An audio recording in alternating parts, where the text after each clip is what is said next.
ಬೆಂಗಳೂರಿನಲ್ಲಿ ಮತ್ತೊಂದು road race ಪ್ರಕರಣ. ವಿಜಯ ಕರ್ನಾಟಕ ವೀಕ್ಷಕರಿಗೆ ಸ್ವಾಗತ. ನಾನು ಶಂಕರ್ ನಾಗ್ ಹೆತ್ತು. ಬೆಂಗಳೂರು ಅಂದ್ಕೂಡ್ಲೆ ಮೊದಲಿಗೆ ನೆನಪಾಗೋದೇ ಟ್ರಾಫಿಕ್ ಜಂಜಾಟ. ಅದರಲ್ಲೂ ಲಕ್ಷಾಂತರ ವೆಹಿಕಲ್ಗಳು ಪ್ರತಿನಿತ್ಯ ಓಡಾಡುತ್ತಲೇ ಇರ್ತವೆ. ಇಂತಹ ದೊಡ್ಡ ನಗರದಲ್ಲಿ ಚಿಕ್ಕ ಪುಟ್ಟ ಅಪಘಾತಗಳು ಸರ್ವೇ ಸಾಮಾನ್ಯವಾಗಿ ಬಿಟ್ಟಿದೆ.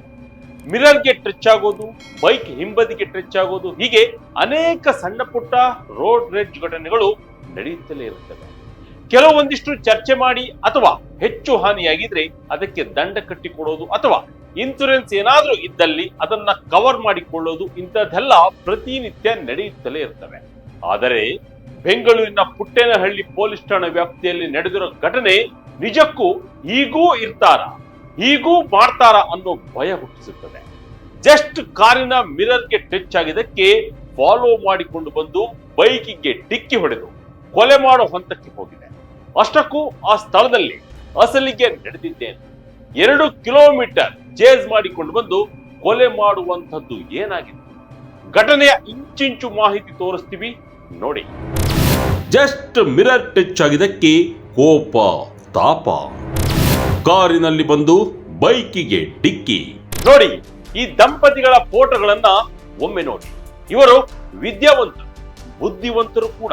ಆದರೆ ಮಾಡಿರೋ ಕೆಲಸ ನೋಡಿದ್ರೆ ಅವಿದ್ಯಾವಂತರಿಗಿಂತ ಅತಿ ಕೆಟ್ಟದಾಗಿ ನಡೆದುಕೊಂಡಿದ್ದಾರೆ. ಸಣ್ಣ ವಿಷಯದಲ್ಲಿ ಮುಗಿದು ಹೋಗಿದ್ದ ವಿಷಯವನ್ನ ಕೊಲೆ ಮಾಡೋ ಹಂತಕ್ಕೆ ತೆಗೆದುಕೊಂಡು ಹೋಗಿದ್ದಾರೆ. ಈ ದಂಪತಿಗಳ ಹೆಸರು ಮನೋಜ್ ಶರ್ಮಾ ಹಾಗೂ ಆರತಿ. ಈ ಇಬ್ಬರು ಇದೇ ಅಕ್ಟೋಬರ್ 25ರ ಸುಮಾರು 11 ಗಂಟೆಯ ಸಮಯದಲ್ಲಿ ಪುಟ್ಟೇನಹಳ್ಳಿ ವ್ಯಾಪ್ತಿಯ ಶ್ರೀರಾಮ ಬಡಾವಣೆಯ ಮೂಲಕವಾಗಿ ಕಾರಿನಲ್ಲಿ ಹೋಗ್ತಾ ಇದ್ದ ಸಂದರ್ಭದಲ್ಲಿ ಅದೇ ವೇಳೆ ಬೈಕಿನಲ್ಲಿ ಬರ್ತಾ ಇದ್ದ ದರ್ಶನ್ ಹಾಗೂ ವರುಣ್ ರವರ ಬೈಕ್ ದಂಪತಿಗಳಿಬ್ಬರ ಕಾರಿನ ಮಿರರ್ಗೆ ಟಚ್ ಆಗಿದೆ. ಅಕಸ್ಮಾತ್ ಆಗಿ ಟಚ್ ಆಗಿದ್ದಕ್ಕೆ ಸ್ಥಳದಲ್ಲಿ ಒಂದಿಷ್ಟು ಮಾತಿನ ಚಕಮಕಿ ನಡೆದಿದೆ. ಎಲ್ಲವೂ ಮುಗಿದೇ ಹೋಯ್ತು ಅಂದುಕೊಂಡು ದರ್ಶನ್ ಹಾಗೂ ವರುಣ್ ಸ್ಥಳದಿಂದ ಹೊರಟು ಹೋಗಿದ್ದಾರೆ. ಆದರೆ ಮುಂದೆ ಆಗಿದ್ದೇ ಬೇರೆ. 2 ಕಿಲೋಮೀಟರ್ ದೂರ ಚೇಸಿಂಗ್ ಮಾಡಿದ ದಂಪತಿ ರಭಸವಾಗಿ ಬೈಕಿಗೆ ಡಿಕ್ಕಿ, ಸ್ಥಳದಲ್ಲೇ ಸಾವು. ಆದರೆ ಅಷ್ಟಕ್ಕೆ ಸುಮ್ಮನಾಗದ ಮನೋಜ್ ಹಾಗೂ ಆರತಿ ಈ ವಿಷಯವನ್ನ ಬಹಳ ಗಂಭೀರವಾಗಿ ತೆಗೆದುಕೊಂಡಿದ್ದಾರೆ. ಬೈಕಿನವರು ಉದ್ದೇಶಪೂರ್ವಕವಾಗಿ ಕಾರಿನ ಮಿರರ್ ಒಡೆದು ಹಾಕಿದ್ದಾರೆ ಎನ್ನಲಾಗಿದ್ದು, ಆ ಇಬ್ಬರನ್ನ ಹಿಂಬಾಲಿಸಿಕೊಂಡು ಹೋಗುವ ಪ್ಲಾನ್ ಮಾಡಿದ್ದಾರೆ.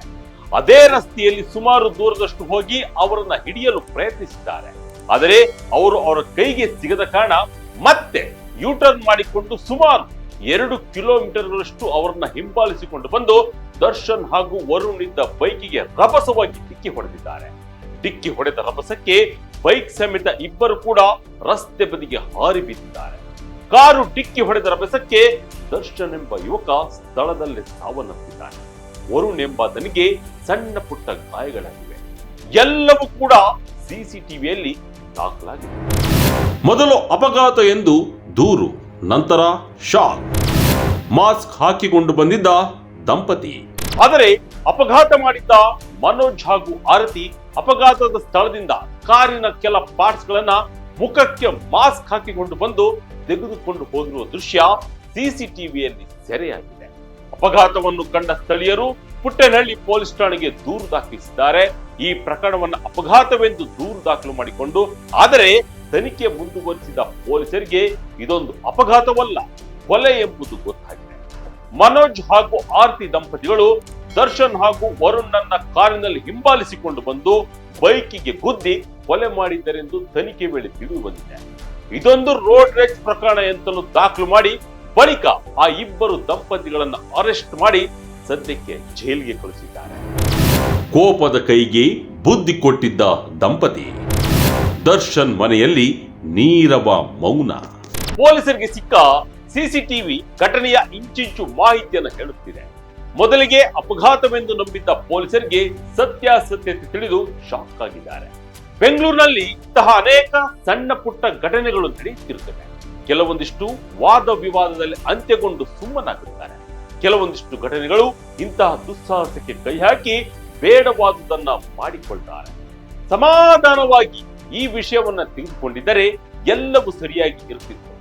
ಒಟ್ಟಿನಲ್ಲಿ ಈ ಘಟನೆ ಕೋಪದ ಕೈಗೆ ಬುದ್ಧಿಯನ್ನು ಕೊಟ್ಟರೆ ಏನಾಗುತ್ತದೆ ಎಂಬುದಕ್ಕೆ ಈ ಘಟನೆ ಕೈಗೆ ಹಿಡಿದ ಕನ್ನಡಿಯಾಗಿದೆ. ಜಸ್ಟ್ ಮಾತುಕತೆಯಲ್ಲಿ ಮುಗಿದು ಹೋಗಬೇಕಿದ್ದ ವಿಷಯ ಕೊಲೆಯಲ್ಲಿ ಅಂತ್ಯವಾಗಿದೆ. ರೋಡ್ ರೇಜ್ ಪ್ರಕರಣದ ಆ ವಿಚಾರವನ್ನು ಅಲ್ಲೇ ಬಿಟ್ಟಿದ್ದರೆ ಒಬ್ಬ ಯುವಕನ ಪ್ರಾಣ ಉಳಿಯಿತು. ಇಬ್ಬರು ಜೈಲಿಗೆ ಹೋಗೋದು ಕೂಡ ತಪ್ಪುತ್ತಿತ್ತು. ಸದ್ಯ ವರುಣ್ ಇದೀಗ ಆಸ್ಪತ್ರೆಯಲ್ಲಿ ಚಿಕಿತ್ಸೆ ಪಡೆಯುತ್ತಿದ್ದಾರೆ. ದರ್ಶನ್ ಅನ್ನು ಕಳೆದುಕೊಂಡ ಅವರ ಕುಟುಂಬ ಕಣ್ಣೀರಲ್ಲಿ ಕೈ ತೊಳೆಯುತ್ತಿದೆ. ಇದಾಗಿತ್ತು ಈ ಕ್ಷಣದ ವಿಜಯ ಕನಕದ ಇಂಟ್ರೆಸ್ಟಿಂಗ್ ಸ್ಟೋರಿ. ಇದೇ ರೀತಿಯ ಸ್ಟೋರಿಗಾಗಿ Vijaya Kanaka website, YouTube page, Facebook page follow ಮಾಡ್ತಾ ಇರಿ. ಧನ್ಯವಾದಗಳು.